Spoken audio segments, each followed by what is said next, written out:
The training hall of the Ketheri Academy rang with the hiss of plasma blades and the hum of anti-gravity platforms.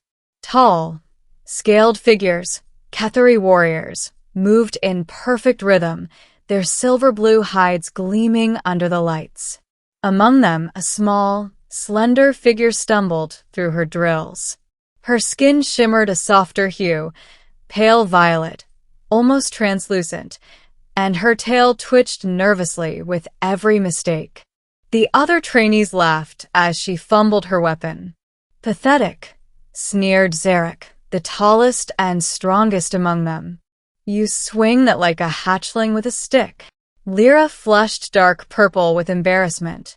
I'm still adjusting to being weak? Zarek interrupted, stepping forward with a grin that showed his sharp teeth. Maybe you should be training with the juveniles, not warriors. The other trainees chuckled, their laughter echoing across the metallic chamber. Up on the observation deck, a human in dark combat fatigues leaned against the rail, arms crossed. His name was Mason Reddick, Earthborn, ex-soldier, and the only human allowed in the academy as part of an interspecies exchange. He'd been quiet all morning, but his jaw tightened as he watched the scene.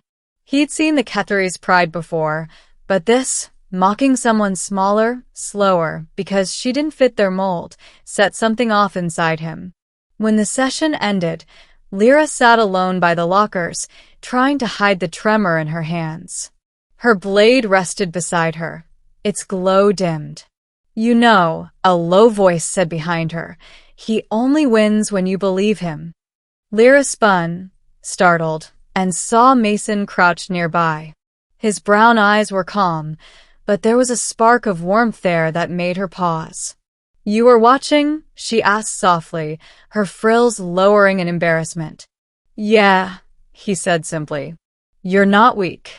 You just fight like someone trying to please them, not like yourself. She blinked. And what do you know of Ketheri combat? Nothing, he admitted. But I know what fear looks like, and what it becomes if you stop running from it. Lyra's gaze fell. He's right, though. I'm too small. My energy control is weak. My blade can barely keep stable charge. Then we'll fix that, Mason said, standing. Meet me here after curfew. If your people won't teach you, I will. Her eyes widened. You'd risk punishment for me? He smiled faintly. Wouldn't be the first time I got in trouble for doing the right thing. That night, when the halls went silent and the luminescent vines dimmed, Lyra crept back into the training hall. Mason was already there, rolling out a set of small drone spheres and a modified human pull stick. Human weapons? She asked, tilting her head. Adapted, Mason said. Lighter, faster, more your size. You don't need brute strength. You need speed and precision. He tossed her the pull stick. She caught it awkwardly, then winced as it buzzed in her hand.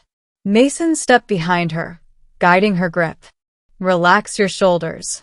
The weapon isn't your enemy, it's your extension. She tried again. The hum steadied, its light growing brighter. Her eyes widened in awe. That's it, Mason said. Now, let's test your instincts. He activated the drones. They zipped through the air, flashing unpredictable patterns of light. Lyra gasped and swung instinctively, hitting one dead center.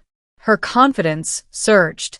For hours, they trained, her strikes growing sharper, her movements smoother. Mason corrected her form, encouraged her rhythm, and when she grew tired, he told her stories of his home.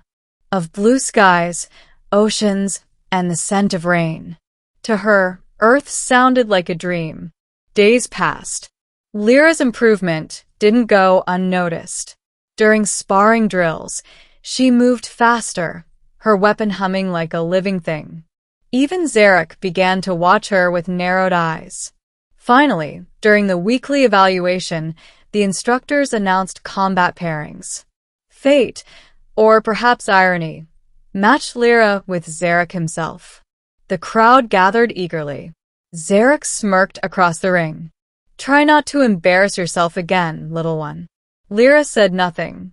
Mason stood in the shadows of the gallery, arms folded, his eyes steady on her. She met his gaze briefly and drew strength from it. The duel began. Zarek lunged with crushing force. Lyra sidestepped, her body flowing like water, deflecting his blade with minimal motion. Each strike he threw missed by inches, his frustration growing. "Stand still and fight me properly," he growled.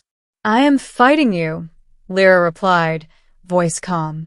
When Zarek overextended, she slipped under his guard and jabbed his ribs with a burst of plasma discharge. The ring flashed bright. The blow wasn't lethal, but it hurt. The crowd gasped. Zarek staggered back, disbelief on his face. Lyra stood firm, blade glowing steady in her hands. The instructors called the match. Lyra, victorious. Later, as the others left the hall, Zarek cornered her near the exit. His pride wounded, his scales flared in aggression. "You humiliated me," he hissed. "You think a weakling like you could win without." "Without what?" came a voice behind him. Zarek turned to see Mason stepping from the shadows. The human's presence made him recoil slightly. Mason wasn't tall by Ketheri standards, but the look in his eyes carried the weight of someone who'd seen war. "You have a problem with her winning fairly?" Mason asked. "This isn't your concern, human," Zarek spat. "Actually," Mason said, stepping closer, "it is. You mocked her when she was down. You tried to break her spirit. I saw it all." Zarek sneered. "And what will you do? Challenge me?" Mason smiled faintly. "No. She already beat you. That's punishment enough." Zarek's jaw flexed. He turned to Lyra, then back to Mason, and finally stormed away, his pride shattered. Lyra exhaled shakily. "You didn't have to intervene." "I know," Mason said softly. "But I wanted him to know he's not the only one watching." Her gaze lingered on him. "Why help me, Mason? I'm just another alien to you." He chuckled. "Not quite. You're the only one here who hasn't looked at me like a curiosity. You just looked." For a moment, silence hung between them. Then she smiled, genuinely for the first time in weeks. Months passed. Under Mason's continued guidance, Lyra became one of the top trainees. Her size, once mocked, became her greatest advantage. She fought with grace, precision, and creativity. Rumors spread that the human had somehow rewired her style, though no one could explain how. When the final academy trials arrived, Lyra stood among the best, her posture proud and calm. Mason watched from the crowd, arms crossed, pride quietly burning in his chest. After her flawless victory in the trials, she approached him outside the arena. "They're offering me a position in the planetary guard," she said, eyes shimmering. "They call me the first adaptive warrior." Mason grinned. "You earned it." She hesitated, then looked down. "I couldn't have done it without you." He shrugged. "You could have. I just helped you see it sooner." She smiled and reached out, her clawed hand brushing against his glove. "Humans, you have strange hearts.